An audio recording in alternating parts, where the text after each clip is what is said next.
Hello friends, welcome to Affairscloud Learn to Lead. Good morning to all the students. Today we will discuss very important current affairs of 30th of March 2022. You can see two best images of the day, but today we will discuss very important and the most important current affair. So watch this video till last. But I am requesting you all the students that you have to download our application Careers Cloud from the description box link. After that, log in with the email ID. Then click on this Crack Current Affairs section to subscribe our current affairs for 1 year as well as for 2 years. Both the subscription prices are very much low. But how we are covering this current affair? We are providing you daily section. In the daily, you will see three things. One is detail, second is question and answer format, and third is the quiz section which you can attempt on our application on daily basis. Next is the weekly section. Again, you will receive three things. One is detail, second is question and answer format, and third is the quiz section which you can attempt on our application on weekly basis. Most important section is the monthly, and we are providing four type of PDFs. One is detail, second is question and answer format, third is best 100 current affair that is also provided in the form of question and answer, and fourth one is pocket PDF. It means 2-liners and the 3-liners current affair will be provided to you so that you can revise these current affairs in quick format before your exam. But to enhance your performance further, we are providing 20 most important topic wise PDF. It means if you want to cover one particular topic, then you can use this topic wise PDF. If you are a banking student, we are providing three things. One is detail, second is question and answer format, and third is the quiz section. But all these three things are only related to banking and economy. And you can attempt this quiz only on our application on monthly basis. If you want to cover all the past current affair of 2021 just from single PDF, then you can use this exam PDF. We are providing detailed budget and economic survey. Expected question and answer will be provided to you so that you can recall that examiner can make these type of questions from budget and economic survey. If you are appearing for your respective state exam, then we are also providing you state current affair, and we are covering every state and union territory. So all these things comes under only one subscription. You have to just download our application Careers Cloud from the description box link. After that, log in with the email ID. Then click on this Crack Current Affair section to subscribe our current affairs for 1 year as well as for 2 years. Both the subscription prices are very much low. But if you are a new student, you are just starting your preparation, then I am advising you to subscribe for 2 years. And we are providing 10% extra discount on both subscriptions if you use this code ASH10. And if you have any query, you can email us or you can call us on this number or email ID. So let's start 30th of March 2022 current affairs. But first of all, you have to like this video, you have to share this video as maximum as possible, and you have to subscribe this channel if you are new on this platform, and join our Telegram group from the description box link so that you can receive the notification on time. Here is the first question in the most important section. Who has been honored with BBC Indian Sportswoman of the Year for 2021 award?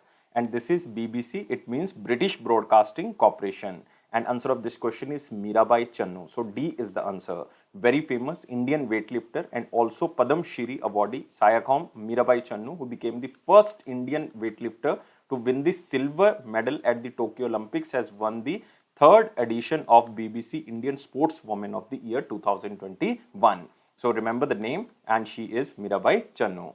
And you can also remember she was the first Indian weightlifter to win the silver medal in the Olympics, and also the second Indian weightlifter after Karnam Malleswari to win an Olympic medal. And if we are talking about only silver medal, then she is the first Indian weightlifter. But if we are talking about only Olympic medal, then she is the second Indian weightlifter. And BBC Indian Sportswoman of the Year award is the sports award by the BBC Hindi. In India, that celebrates the honors India's finest sportswoman, and it highlights the extraordinary achievements of the sportswoman in India. And the third edition of this award recognizes and honored the Olympians and Para-Olympians from the Tokyo Olympic Games, including the Indian women's and men's hockey team. And you can also remember that BBC Lifetime Achievement Award 2021 goes to Karnam Malleswari. Again, very important player, because Karnam Malleswari, former Indian weightlifter and the first Indian woman to win the medal at Olympics in the year of 2000. And one more category is there. This is BBC Emerging Indian Sportswoman of the Year 2021. This is Shefali Verma. And Shefali Verma, the youngest female cricketer who played for India in the Women's T20 international match in the year of 2019. So Emerging Indian Sportswoman of the Year goes to Shefali Verma, belongs to cricket, and Lifetime Achievement Award goes to Karnam Malleswari, again very famous weightlifter.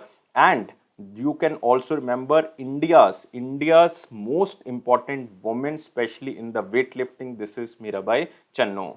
And you can also remember Indian chess player Padam Shri Koneru Hampi won the second edition of BBC Indian Sportswoman of the Year award of 2020. So 2020 award goes to Koneru Hampi, but 2021 award goes to Mirabai Channu. So all the things are very, very important under this question. So remember the name of Karnam Malleswari, remember Shefali Verma, remember Koneru Hampi. All the names are very, very important. Now we are moving to next question. Who is ranked as the most valued celebrity 2021 according to Duff and Phelps report? And this company now changed the name, but you don't have to remember. You have to just remember this is Duff and Phelps report, and the most valued celebrity of 2021 all over India is Virat Kohli. So answer of this question is B. So Indian cricketer Virat Kohli was ranked as the most valued celebrity for fifth consecutive year or fifth consecutive time in the year of 2021. And the value or the brand value of Virat Kohli has dropped from 237 million in 2020 to 185 million in 2021. But again, he is on the top position, Virat Kohli. So you can see here the smiling face of Virat Kohli remains India's most valuable celebrity with brand value of almost $186 million. So this report is basically known as Digital Acceleration 2.0, and this is the 7th edition of this report, and this report is also known as Celebrity Brand Valuation Report, and it is released by Duff and Phelps, but now this company renamed as Kroll, but you can also remember Duff and Phelps. And in 2021, Virat Kohli has endorsed brands like Digit Insurance, you can say High Price, Lux and Vivo, and there are so many brands. But at present, he holds a portfolio of around 30 brands across various industries. So remember, the first rank goes to Virat Kohli. Second rank goes to Ranveer Singh, very famous and versatile Bollywood actor. Ranveer Singh has ranked second with a brand value of almost $158 million. And this is followed by Akshay Kumar, who is on the third spot. And Akshay Kumar is on the third position with a brand value of USD almost $140 million. And you can remember the fourth position lies with Alia Bhatt. So she was ranked fourth with a brand value of almost 68.1 million and has become the most valued female celebrity. So she is the youngest celebrity among the top 10, and she is the most valued brand amongst the female Bollywood actors. So if we are talking about only female, then answer of this question is Alia Bhatt. But if we are talking about all over list, then this is Virat Kohli. Ranveer Singh is on the second position, and third rank goes to Akshay Kumar. And this report is known as Duff and Phelps report, and the most valued celebrity Virat Kohli. So moving to next question. Who has created the world's first kind of wildlife conservation bond, which is also known as Rhino Bond? So again, very important question. We are covering the most important because this is the first of its kind that this type of bonds are issued, and these are known as Rhino Bond or Wildlife Conservation Bond. So this is released by World Bank. So answer of this question is C. So World Bank, which is also known as International Bank for Reconstruction and Development, has created the world's first of its kind wildlife conservation bond, also known as Rhino Bond, in support of South Africa's effort to protect this endangered species, which is known as rhino. So you can see here the picture of rhino, and the first wildlife bond issued by the World Bank to save the Africa's black rhino. Remember, it is for Africa's black rhino. So it is a 5-year bond and total $150 million sustainable development bond. It will mature in 2027. It includes a potential performance payment from the Global Environment Facility, and it will contribute to protecting and increasing black rhino. You have to remember, it is specially for the black rhino population, and these black rhino are situated in 2 protected areas of South Africa. One is Addo Elephant Reserve or Addo Elephant National Park, and second is Great Fish River Nature Reserve. Great Fish River Nature Reserve. Both are situated in South Africa. And through these bonds, investors support and finance the activities that help to protect and grow a critically endangered species with clear conservation target. And the Wildlife Conservation Board is a first of its kind bond, outcome-based financial instrument that directs investment towards the conservation goals.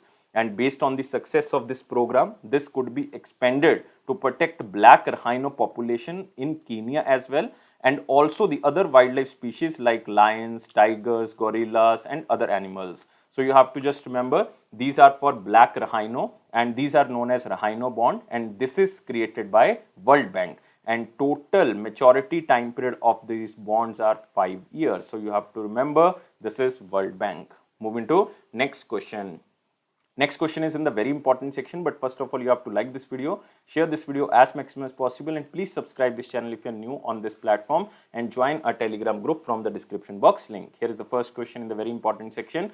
India secured dash position in the 13th Fazza International Para Athletics Championship, and it was held at which place? So you have to tell me two things. One is the India's rank or India's position in the 13th Fazza International Para Athletic Championship, and second, this championship was held at which place? So India's position is 8th and it was held at Dubai. So answer of this question is C. So the 13th Fazza International Para Athletic Championship, which is a part of World Para Athletics Grand Prix of 2022, and it was held in Dubai from 21st of March to 24th of March 2022.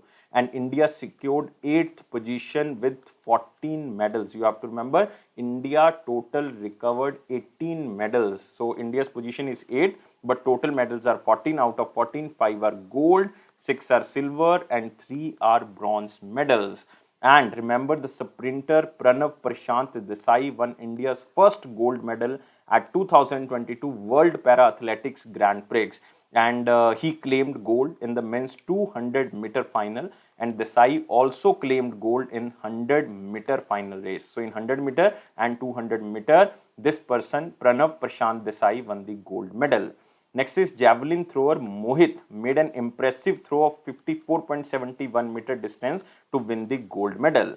Even the Indian long jumper Someshwara Rao won the gold medal in long jump, and Ram Singh Bhai Govind secured the gold medal in the high jump. You don't have to remember the name of the player, just remember total 14 medals. India secured 8th rank, and total 5 gold, 6 silver, and 3 bronze won by the Indian medalist. And total 29 athletes represented India under this tournament.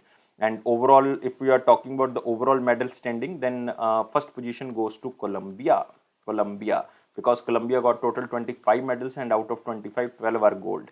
And second rank goes to Algeria. Algeria total won 16 medals, out of 16, 11 are gold. But India's total medal are 14, out of 14, 5 are gold. So moving to next question.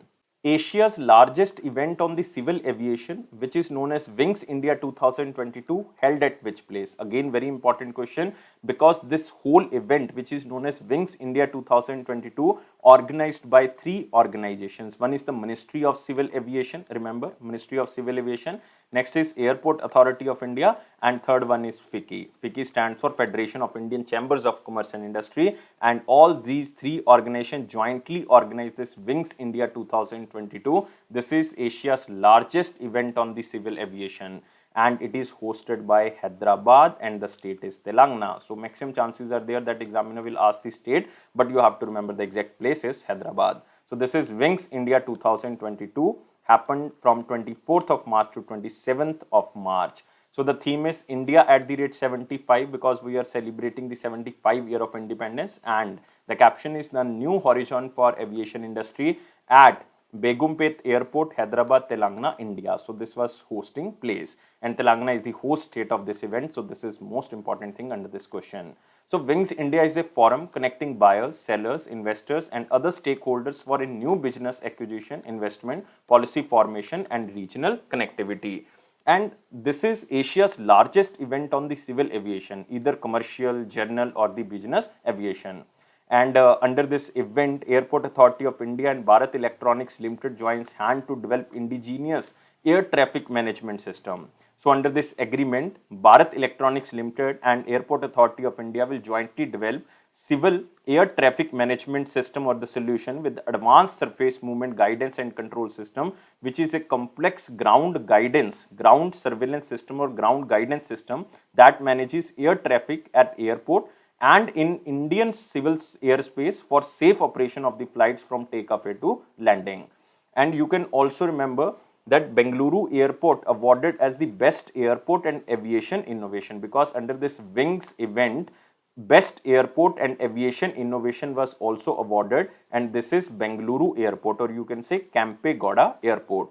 So Kempegowda International Airport has won two major awards, one for its customer-centric approach and for smart innovation and adoption for cutting-edge technology, and that's why this was awarded with the best airport. And second is for the aviation innovation. This is especially for the adoption of cutting-edge technology. Next is Mumbai Airport awarded the Aviation Sustainability and Environment Award. It is for its efficient green practices, and it is for the first time or the first airport in the Asia Pacific to have published a sustainability report as per the Global Reporting Initiative standard.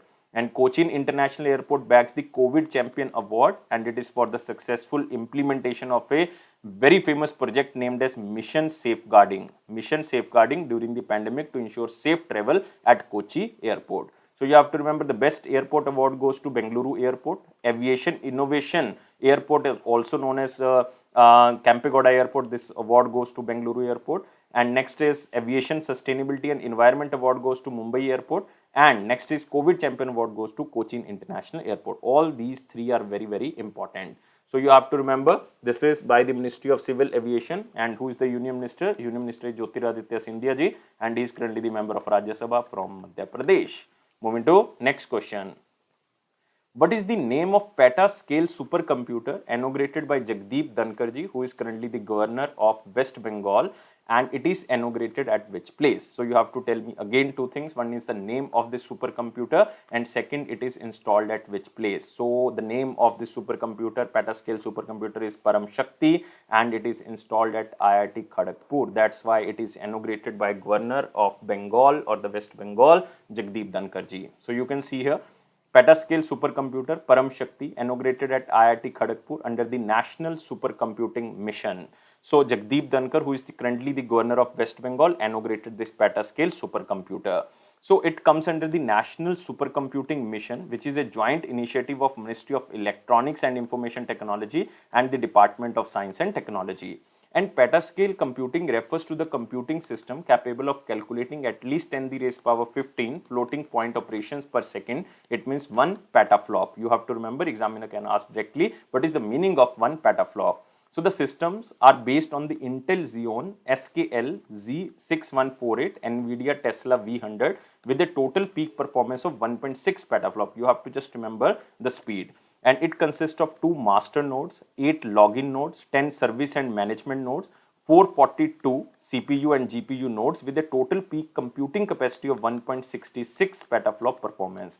And the system has been tested extensively by both IIT Kharagpur and CDAC for commercial, open source and in-house software pertaining to diverse application. So this high performance supercomputing facility will support researchers to solve large scale problems in the different field of science and engineering. So you have to remember the name of this supercomputer, Petascale supercomputer. This is Param Shakti and total speed is 1.6 petaflops, and it is installed at IIT Kharagpur and it is inaugurated by Jagdeep Dhankhar ji, who is governor of West Bengal. Moving to next question. Indian Air Force collaborated with which company to start an initiative called Fleet Card Fuel on Move? Again, very important, you have to remember the keyword Fleet Card Fuel on Move. And Indian Air Force, in collaboration with Indian Oil Corporation Limited, so answer of this question is C, started an initiative called Fleet Card Fuel on Move for the management of fuel supply chain and energy security in the Indian Air Force. So you can see here, this is Fleet Card Fuel on Move, an initiative to speed up Indian Air Force convoy movements. So the initiative of Indian Air Force will provide a shift to the logistic management of the fuel. So earlier, under the existing system, the Indian Air Force procures fuel from the various agencies first and then distributes it within the Air Force establishment. So it consumes lot of time. So from this initiative, Indian Air Force will be able to utilize the vast network of retail fuel distributors across India to refuel its vehicles on the move. So the availability of Fleet Card will permit the convoy to refuel at the Indian Oil Corporation Limited fuel stations. Therefore, it will increase the pace of movement and reduce the lead time for readiness at operational locations. So you have to remember, this is Indian Oil Corporation Limited and Indian Air Force who launched this Fleet Card Fuel on Move. And who is the Chief of Air Staff? Chief of Air Staff is V.R. Chaudhary or Vivek Ram Chaudhary. Moving to next question. Which small finance bank has announced the launch of limited edition Chennai Super Kings branded debit card? So recently ICICI Bank tied up with the Chennai Super Kings to launch one of the credit card, but now this is one of the small finance bank, and name of this small finance bank is Equitas Small Finance Bank. So answer of this question is B. So Equitas Small Finance Bank Limited has announced the launch of a limited edition Chennai Super Kings branded debit card that can be availed along with an experience at Equiverse. Remember EQUI, Equiverse virtual world, which is associated with Equitas Small Finance Bank. So Equitas Small Finance Bank launched limited edition Equitas Bank CSK debit card, which is Chennai Super King debit card. So it is very important. The bank had their logo with the CSK team in IPL 2021, portraying themselves as the bank behind every champion. And the bank has concentrated on advertising its saving account, which pays up to 7% interest to the retail customers. And Equitas has partnered with the CSK and the other teams in the Indian Premier League for the fourth time in 2022. Any new account applicant can choose the CSK debit card and open an account online from anywhere. So just remember, this is Equitas Small Finance Bank. It was established in the year of 2016. Its managing director and CEO is Vasudevan Narasimha. And you can also remember its headquarters is in Chennai. Moving to next question. Which bank signed a partnership with EaseMyTrip to launch an environment-friendly international debit card? It can be known as green debit card. So remember, this is environment-friendly international debit card, also known as green debit card. And answer of this question is DBS Bank. Again, answer of this question is C. So DBS Bank India signed a partnership agreement with EaseMyTrip to launch an environment-friendly international debit card or green debit card made up of 99% recycled polyvinyl chloride material or PVC material. So the main objective through this collaboration, like EaseMyTrip aims to promote sustainability and incentivize sustainable tourism. So the DigiBank, or you can say digital bank EaseMyTrip green debit card provides exclusive travel related offers to customers and rewards them for adopting eco-friendly practices. And this move will reduce carbon footprint. And the green card will offer attractive deals on booking made through the EaseMyTrip website and mobile application. But you have to remember about DBS Bank. DBS Bank is very famous. This is Developmental Bank of Singapore, and in India its headquarters is in Mumbai, and its MD, or you can say managing director and CEO, is Surojit Shom. I am writing here so that you can remember Surojit Shom. He is currently the managing director and CEO. Moving to next question. Recently, Bhim Bahadur Gurung passed away. He was former chief minister of which state? He was the third chief minister of Sikkim. So answer of this question is C. Very simple question. You can remember the question as same as in slide. We are talking about Bhim Bahadur Gurung, or BB Gurung, the former and the third chief minister of Sikkim, has passed away.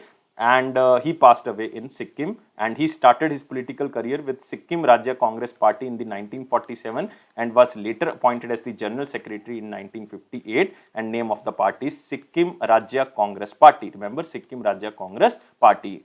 And he was elected to the Vidhan Sabha and served as the Speaker of the first Sikkim Legislative Assembly from 1977 to 1979. It means he was the first Speaker of the Legislative Assembly of Sikkim. That's why this person is important, Bhim Bahadur Gurung. You can also see here the picture of former Sikkim Chief Minister BB Gurung, and he dies at the age of 92. But you can remember, BB Gurung served as a teacher and a staff reporter in Calcutta-based newspaper, which is very famous, Amrita Bazaar Patrika. He also edited the first news-based Nepali journal of Sikkim called Kanchenjunga. He served as the third Chief Minister of Sikkim from 11th of May to 24th of May. In 1984, this is the shortest term in the history of Sikkim. So the shortest term Sikkim Chief Minister died, and the name of this person is, you have to remember, this is BB Gurung, or you can also remember the full name, Bhim Bahadur Gurung. So moving to next question. Government of India plan to develop dash new airports. How many airports you have to tell me, and by which year they will achieve this target? So recently Jyotiraditya Scindia ji, who is Union Minister of Civil Aviation, announced that the Government of India plan to develop as many as 220 airports, domestic and international, and this target will be achieved by the year of 2025. And he also cited that the aviation industry is the major component of Indian economy. So you can see here the picture of Jyotiraditya Scindia, who is currently the member of Rajya Sabha from Madhya Pradesh, and government set a target of creating 220 new airports by the year of 2025. and India already proposed and progressed in both domestic and international travel since the COVID-19 pandemic. And as a step toward expanding the civil aviation sector, the pilot license will be simplified in the coming days using cutting edge technology. This is cited by our Union Minister of Civil Aviation. And the Airport Authority of India and private sector will invest 1 lakh crore rupees in the next 2 to 3 years to develop the aviation infrastructure. But there are two type of airports which we are focusing now. One is the greenfield airport, second is brownfield airport. There are two types. Greenfield airports are those that are specifically built on underdeveloped area, underdeveloped location or underdeveloped area. Whereas brownfield airport are those that have an existing structure, or you can say are being remodeled for a new project. So this is the difference between the greenfield airport and brownfield airport. So remember this, and remember exact figure, 220 new airports will be established by the year of 2025. Moving to next, this is from picture. Niti Aayog and Food and Agriculture Organization launched a book, and this book titled as Indian Agriculture Towards 2030. So the Union Minister of Agriculture and Farmers Welfare, Narendra Singh Tomarji released a book titled as Indian Agriculture Towards 2030, Pathways for Enhancing Farmers' Income, Nutritional Security and Sustainable Food and Farm System. So the event was organized by Niti Aayog, National Institution for Transforming India, and Food and Agriculture Organization of the United Nations. So the book emphasized the challenges faced by agriculture at a global as well as the national level, and the book highlights the outcomes of the process of a national dialogue by Niti Aayog and the Ministry of Agriculture and Farmer Welfare, Ministry of Fishery, Animal Husbandry and Dairying, facilitated by the Food and Agriculture Organization since 2019. So what agriculture achieved and what are the challenges which are faced by the agriculture at global and the national level highlighted under this book. So just remember the name of the book is Indian Agriculture Towards 2030. And why 2030? Because we have to achieve the sustainable development goals by the year of 2030. Moving to next question.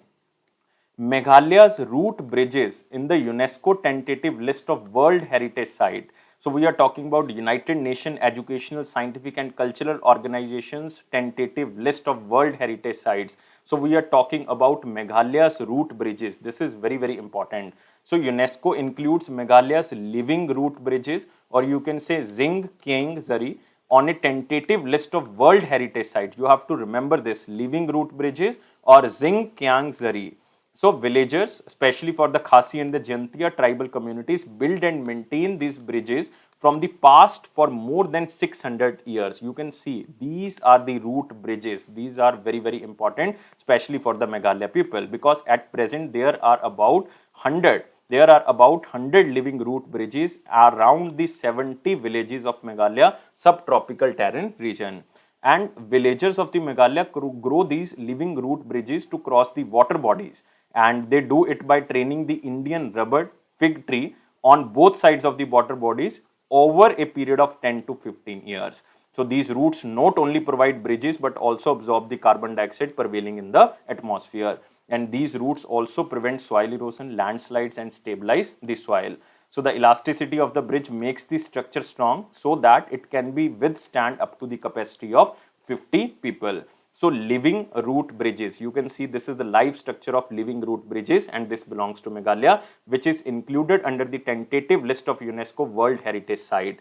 But there are more sites. One is geoglyphs of Konkan region of Maharashtra, Shri Veerbhadra Temple, monolithic bull or Nandi at Lepakshi of Andhra Pradesh have made into the tentative list of UNESCO World Heritage Site in 2022. So total are 4 sites. One is geoglyphs of Konkan, second is Shri Veerbhadra Temple and monolithic bull at Lepakshi in Andhra Pradesh, and fourth one is living root bridges of Meghalaya. But you can also remember about UNESCO here. UNESCO's headquarters is in Paris, France. It was established in the year of 1945. Its director general is Audrey Azoulay.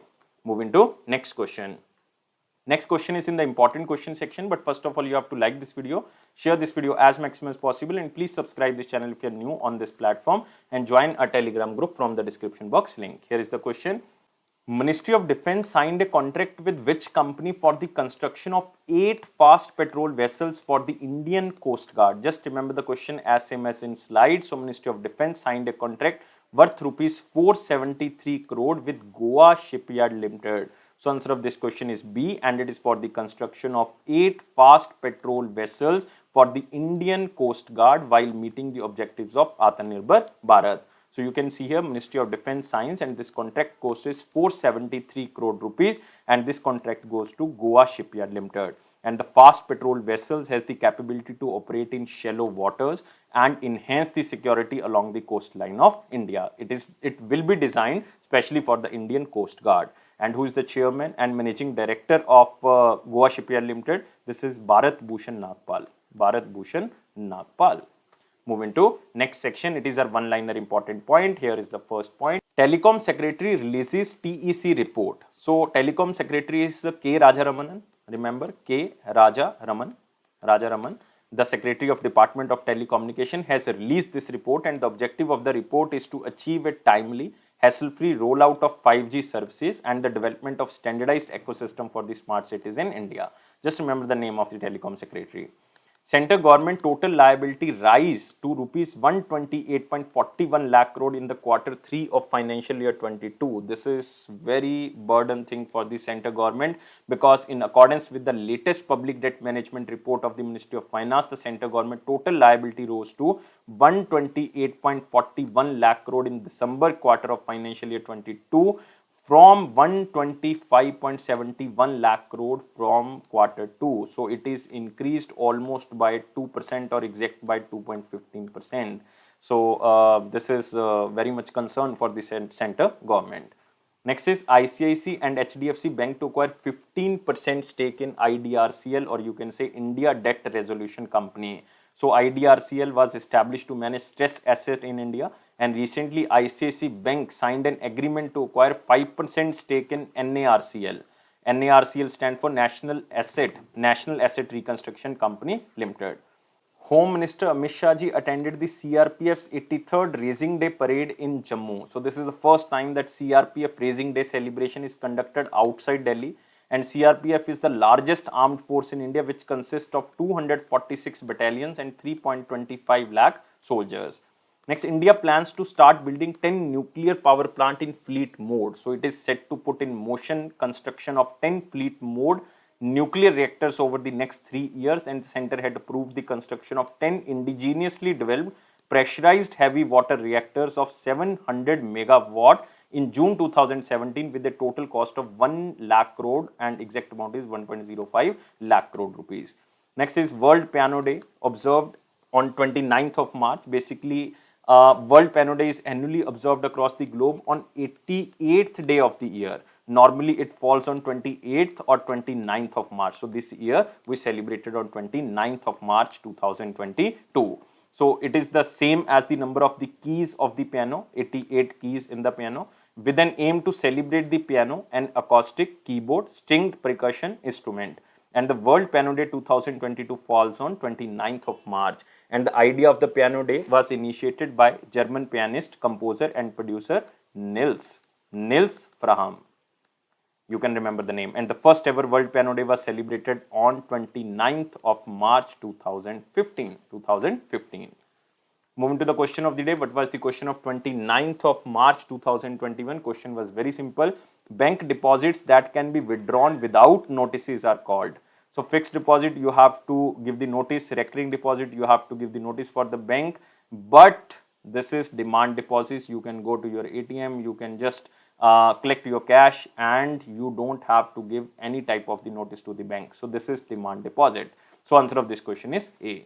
So now we are moving to the question of the day. What is the question? Question is, in which year Banking Commission was established? So you have to tell me exact year. Banking Commission was established in which year? I am waiting your answer, but please like this video, share this video as much as possible, and please subscribe this channel if you are new on this platform, and join a Telegram group and press this bell button so that you can receive the notification on your time. But it is Affairscloud. Promise that it will boost your confidence in the general awareness section. Definitely. Don't take life so much serious. Life is fun. Always be happy like this smiley. Thank you guys. Take care and bye-bye.